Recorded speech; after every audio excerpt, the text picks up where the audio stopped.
Yan.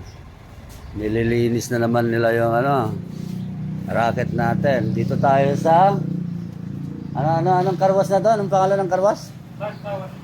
Mark Carwas. Okay. Ayan, malinis na naman. Malinis na naman. Malinis na naman po. Ayan.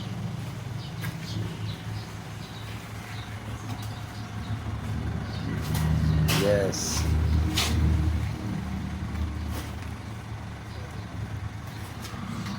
Talagang nililinisan ni Pogi ng ano to.